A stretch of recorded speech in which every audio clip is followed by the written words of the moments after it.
I'm Mary Helen Black. I'm the mom of Tripp and his identical twin brother, Luke. They both have kind of light brown hair with some auburn highlights, blue eyes, the same nose. Their smiles are slightly different, which is really cool, and Tripp's actually a little taller than his brother. I'd say some things that they are different on quite a lot.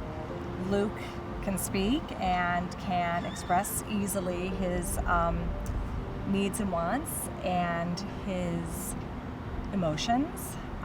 Tripp cannot. Tripp is 20, and I think when he was even under 2 years old, we began to realize that something was not quite right. As a parent of twins, you're kind of learning things as you go along with both of them, but being identical, we had this assumption that they would just grow in tandem with each other and develop. Tripp is living with a very challenging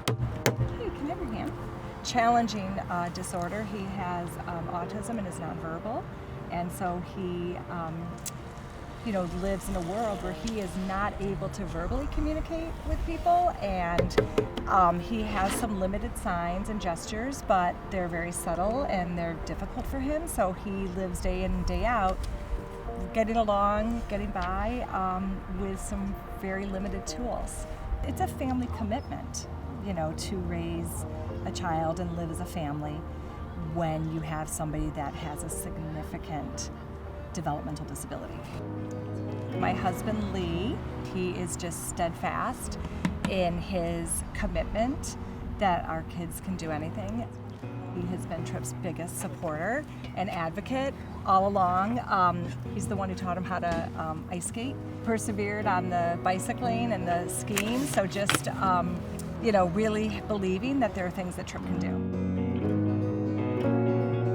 As a person with a severe developmental disability, he is categorized as very high risk. It's probable that he will be neglected or abused in his lifetime.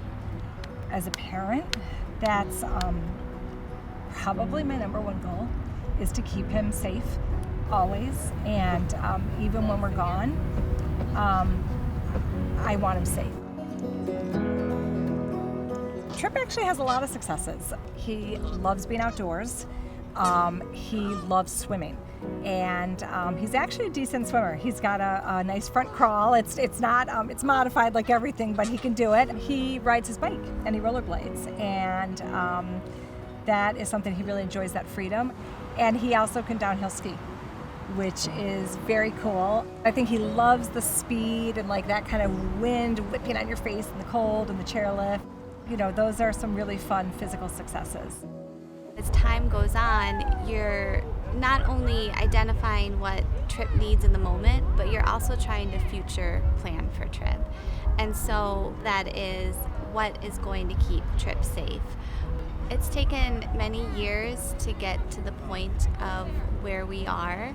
There still are residential programs, and for some families that is the best option for them, but being able to have that choice and think about who your child is and what they need and what's best for them is a beautiful thing. And I think that's what Cambridge Family is all about, and I think that's what this program is all about.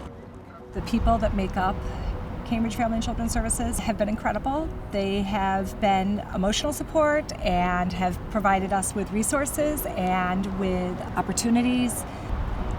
Thank you for being here and for helping families like us.